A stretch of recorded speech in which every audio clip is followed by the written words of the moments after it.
Hi friends, ನಮಸ್ತೆ. Shri R S ಕಿಚನ್ಗೆ ಸ್ವಾಗತ. ಇವತ್ತಿನ ವಿಡಿಯೋದಲ್ಲಿ ತುಂಬಾ ಈಸಿಯಾಗಿ ಟೇಸ್ಟಿಯಾಗಿ ಟೊಮೊಟೊ ಬಾತ್ ಹೇಗೆ ಮಾಡೋದು ಅಂತ ನೋಡೋಣ. ಇದಂತೂ ಬೆಳಿಗ್ಗೆ ತಿಂಡಿಗೆ, ಮಧ್ಯಾಹ್ನ ಮಕ್ಕಳ ಲಂಚ್ ಬಾಕ್ಸ್ಗೆ ಒಂದೊಳ್ಳೆ ರೆಸಿಪಿ ಅಂತ ಹೇಳ್ಬೋದು. ಇದು ಹೇಗೆ ಮಾಡೋದು, ಇದಕ್ಕೆ ಬೇಕಾಗಿರೋ ಇಂಗ್ರೀಡಿಯೆಂಟ್ಸ್ ಏನು ಅಂತ ನೋಡ್ಕೊಂಬರೋಣ ಬನ್ನಿ. ಇಲ್ಲಿ ಫಸ್ಟು 1 ಲೋಟ ಆಗೋಷ್ಟು ಅಕ್ಕಿನ ತೊಳೆದಿಟ್ಕೊಂಡಿದ್ದೀನಿ. ಹಾಗೆ 3 ಪಲಾವ್ ಎಲೆ, 4 ಲವಂಗ, 2 ಏಲಕ್ಕಿ, 1 ಸ್ಟಾರು, 1 ಇಂಚು ಚಕ್ಕೆ, 1 ಟೇಬಲ್ ಸ್ಪೂನ್ ಕಸ್ತೂರಿ ಮೆಂತ್ಯ ತೊಗೊಂಡಿದ್ದೀನಿ. ಹಾಗೆ 1 ಟೇಬಲ್ ಸ್ಪೂನ್ ಕೊತ್ತಂಬರಿ ಕಾಳು, 1 ಈರುಳ್ಳಿ, 1 ಗಡ್ಡೆ ಬೆಳ್ಳುಳ್ಳಿ, 1 ಇಂಚು ಶುಂಠಿ, 1 ಟೇಬಲ್ ಸ್ಪೂನ್ ಗಸಗಸೆ, 5 ಬ್ಯಾಡಗಿ ಮೆಣಸಿನ್ಕಾಯಿ, 3 ಗುಂಟೂರು ಮೆಣಸಿನ್ಕಾಯಿ, 1 ಟೇಬಲ್ ಸ್ಪೂನ್ ಜೀರಿಗೆ, 3 ಟೊಮೊಟೊ, ಸ್ವಲ್ಪ ಕೊಬ್ಬರಿ ತುರಿ, 1 ಸ್ಪೂನ್ ಸೋಂಪು, ರುಚಿಗೆ ತಕ್ಕಷ್ಟು ಉಪ್ಪು ತೊಗೊಂಡಿದ್ದೀನಿ. ಈಗ ಹೇಗೆ ಮಾಡೋದು ಅಂತ ನೋಡೋಣ. ಈಗ ಮೊದಲಿಗೆ ಗ್ಯಾಸ್ ಆನ್ ಮಾಡಿಕೊಂಡು ಒಂದು ಬಾಣಲಿ ಇಟ್ಕೊತಾ ಇದ್ದೀನಿ. ಬಾಣಲಿ ಬಿಸಿ ಆದಮೇಲೆ 1 ಟೇಬಲ್ ಸ್ಪೂನ್ ಅಷ್ಟು ಆಯಿಲ್ ಹಾಕ್ಕೊಳ್ತಾ ಇದ್ದೀನಿ. ಆಯಿಲ್ ಬಿಸಿ ಆದಮೇಲೆ 1 ಟೇಬಲ್ ಸ್ಪೂನ್ ಕೊತ್ತಂಬರಿ ಕಾಳು ಹಾಕ್ಕೊಂಡಿದ್ದೀನಿ. ಹಾಗೆ 1 ಟೇಬಲ್ ಸ್ಪೂನ್ ಅಷ್ಟು ಜೀರಿಗೆನ ಸಹ ಸೇರಿಸ್ಕೊಳ್ತಾ ಇದ್ದೀನಿ. ಹಾಗೆ ಇಲ್ಲಿ ಕಲ್ಲರ್ಗೆ ನಾನು 5 ಬ್ಯಾಡಗಿ ಮೆಣಸಿನ್ಕಾಯಿ ತೊಗೊಂಡಿದ್ದೆ, ಅದನ್ನು ಕೂಡ ಸೇರಿಸ್ಕೊಳ್ತಾ ಇದ್ದೀನಿ. ಹಾಗೆ ಖಾರಕ್ಕೆ 3 ಗುಂಟೂರು ಮೆಣಸಿನ್ಕಾಯಿ ಸೇರಿಸ್ಕೊಂಡು ಚೆನ್ನಾಗಿ ಫ್ರೈ ಮಾಡ್ಕೊಳ್ಬೇಕು. ಇದನ್ನೆಲ್ಲ ನೀವು ಲೋ ಫ್ಲೇಮಲ್ಲಿ ಇಟ್ಕೊಂಡೆ ಚೆನ್ನಾಗಿ ಫ್ರೈ ಮಾಡ್ಕೊಳ್ಬೇಕು. ಇವಾಗ ಇದು ಚೆನ್ನಾಗಿ ಫ್ರೈ ಆಗಿದೆ. ಹಾಗೆ 1 ಗಡ್ಡೆ ಬೆಳ್ಳುಳ್ಳಿ, 1 ಇಂಚು ಶುಂಠಿನ ಸೇರಿಸ್ಕೊಳ್ತಾ ಇದ್ದೀನಿ. ಸೇರಿಸ್ಕೊಂಡು ಚೆನ್ನಾಗಿ ಮಿಕ್ಸ್ ಮಾಡ್ಕೊಳ್ಬೇಕು. ಹಾಗೆಯೇ ಉದ್ದಕ್ಕೆ ಹೆಚ್ಚಿಟ್ಕೊಂಡಿರೋಂತಹ 1 ಈರುಳ್ಳಿನೂ ಸಹ ಇದಕ್ಕೆ ಇವಾಗ ಸೇರಿಸ್ಕೊಳ್ತಾ ಇದ್ದೀನಿ.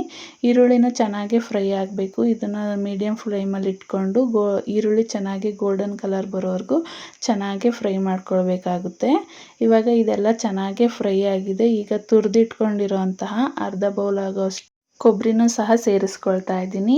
ಕೊಬ್ಬರಿ ಸೇರಿಸ್ಕೊಂಡಾದ್ಮೇಲೆ ಚೆನ್ನಾಗಿ ಮಿಕ್ಸ್ ಮಾಡ್ಕೊಳ್ಬೇಕು. ಕೊಬ್ಬರಿನೂ ಸಹ ಚೆನ್ನಾಗಿ ಹಸಿ ವಾಸನೆ ಹೋಗೋವರೆಗೂ ಚೆನ್ನಾಗಿ ಫ್ರೈ ಆಗಬೇಕು. ಇವಾಗ ನೋಡಿ ಇದೆಲ್ಲ ಚೆನ್ನಾಗಿ ಫ್ರೈ ಆಗಿದೆ. ಈಗ ನಾನು 3 ಟೊಮೊಟೊ ತೊಗೊಂಡಿದ್ದೆ, ಅದನ್ನು ಸಹ ಸೇರಿಸ್ಕೊಳ್ತಾ ಇದ್ದೀನಿ. ಇಲ್ಲಿ ನಾನು ನಾಟಿ ಟೊಮೊಟೊ ಯೂಸ್ ಮಾಡಿದ್ದೀನಿ. ನಿಮಗೆ ಫಾರಮ್ ಟೊಮೊಟೊ ಕೂಡ ಯೂಸ್ ಮಾಡ್ಕೋಬೋದು. ಟೊಮೊಟೊ ಬಾತಿಗೆ ನಾಟಿ ಟೊಮೊಟೊ ಯೂಸ್ ಮಾಡಿದರೆ ತುಂಬಾ ಚೆನ್ನಾಗಿರುತ್ತೆ ಟೇಸ್ಟು. ಅದು ಹುಳಿ ಅಂಶ ಇರುತ್ತಲ್ವ, ಹಂಗಾಗಿ ಟೊಮೊಟೊ ಬಾತ್ ತುಂಬ ಚೆನ್ನಾಗೇ ಇರುತ್ತೆ. ಇವಾಗ ಗ್ಯಾಸ್ನ ಮೀಡಿಯಮ್ ಫ್ಲೇಮಲ್ಲಿ ಇಟ್ಕೊಂಡು 1 ಟೇಬಲ್ ಸ್ಪೂನ್ ಗಸಗಸೆ, 1 ಟೇಬಲ್ ಸ್ಪೂನ್ ಸೋಂಪು ಹಾಕ್ಕೊಂಡು ಚೆನ್ನಾಗಿ ಮಿಕ್ಸ್ ಮಾಡ್ಕೊಳ್ತಾ ಇದ್ದೀನಿ.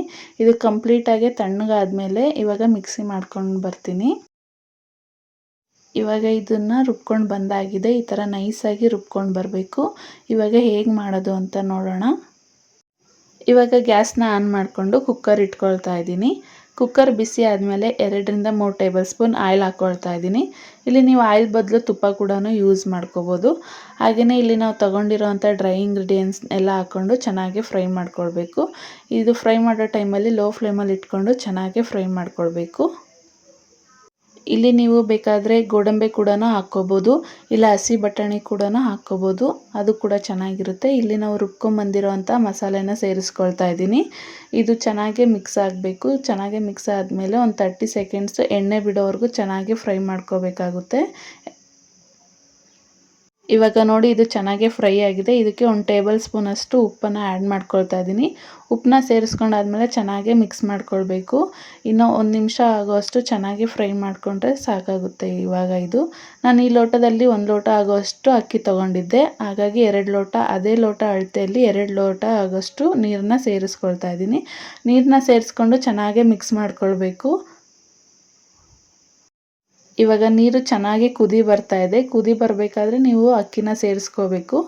ಇವಾಗ ನಾನು ತೊಳೆದಿಟ್ಕೊಂಡಿರೋಂಥ ಅಕ್ಕಿನ ಇಲ್ಲಿ ಸೇರಿಸ್ಕೊಳ್ತಾ ಇದ್ದೀನಿ. ನೀವು ಇಲ್ಲಿ ಯಾವ ಅಕ್ಕಿ ಬೇಕಾದರೂ ಯೂಸ್ ಮಾಡ್ಕೋಬೋದು. ಇವಾಗ ಚೆನ್ನಾಗಿ ಒಂದ್ಸರಿ ಮಿಕ್ಸ್ ಮಾಡ್ಕೊಳ್ಬೇಕು. ಇವಾಗೇ ಲಿಡ್ನ ಕ್ಲೋಸ್ ಮಾಡೋಕ್ಕೆ ಹೋಗಬೇಡಿ. ಇದು ಇವಾಗ ಚೆನ್ನಾಗಿ ಕುದಿ ಬರಬೇಕು. ಇವಾಗ ನೀವು ಟೇಸ್ಟ್ ಮಾಡಿ ನೋಡಿ, ಉಪ್ಪು ಸಾಲದಾಗಿದ್ದರೆ ಉಪ್ಪು ಕೂಡ ಆ್ಯಡ್ ಮಾಡ್ಕೋಬೋದು. ಇವಾಗ ಇದು ಚೆನ್ನಾಗಿ ಕುದೀತಾ ಇದೆ. ನಾನು ಲಿಡ್ನ ಕ್ಲೋಸ್ ಮಾಡಿ 2 ವಿಸಲ್ ಕೂಗಿಸ್ಕೊಳ್ತೀನಿ. 2 ವಿಸಲ್ ಕೂಗಿಸ್ಕೊಂಡ್ರೆ ಇದು ಸಾಕಾಗುತ್ತೆ. ಇವಾಗ ನೋಡಿ ಇದು ಕಂಪ್ಲೀಟಾಗಿ ತಣ್ಣಗಾಗಿದೆ. ಇವಾಗ ಓಪನ್ ಮಾಡಿ ನೋಡೋಣ. ನೋಡ್ತಾ ಇದ್ದೀರಲ್ಲ ಎಷ್ಟು ಸೂಪರಾಗಿ ಟೊಮೊಟೊ ಬಾತ್ ರೆಡಿಯಾಗಿದೆ ಅಂತ. ಇವಾಗ ಇದನ್ನು ಚೆನ್ನಾಗಿ ಮಿಕ್ಸ್ ಮಾಡ್ಕೊಳ್ತಾ ಇದ್ದೀನಿ. ನೋಡಿ ಸ್ವಲ್ಪ ಕೂಡ ತಳ ಹಿಡ್ದಿಲ್ಲ. ನೋಡಿ ಎಷ್ಟು ಪರ್ಫೆಕ್ಟಾಗಿ ಟೊಮೊಟೊ ಬಾತ್ ರೆಡಿಯಾಗಿದೆ. ಇವಾಗ ನಾನು ಸರ್ವಿಂಗ್ ಪ್ಲೇಟ್ಗೆ ಸರ್ವ್ ಮಾಡ್ಕೊಳ್ತಾ ಇದ್ದೀನಿ. ಇದ್ರ ಜೊತೆಗೆ ನಾನು ಚಟ್ನಿ ಮಾಡ್ಕೊಂಡಿದ್ದೀನಿ. ನೀವು ಮೊಸರು ಕೂಡ ತೊಗೋಬೋದು, ಅದು ಕೂಡ ಟೇಸ್ಟ್ ಚೆನ್ನಾಗೇ ಇರುತ್ತೆ. ನೋಡಿದ್ರಲ್ಲ ಎಷ್ಟು ಸಿಂಪಲ್ಲಾಗಿ ಈಸಿಯಾಗಿ ಟೊಮೊಟೊ ಬಾತ್ ಮಾಡೋದು ಅಂತ. ನಿಮಗೂ ಕೂಡ ವಿಡಿಯೋ ಇಷ್ಟ ಆಗಿದ್ರೆ ಪ್ಲೀಸ್ ಲೈಕ್ ಮಾಡಿ, ಶೇರ್ ಮಾಡಿ, ಸಬ್ಸ್ಕ್ರೈಬ್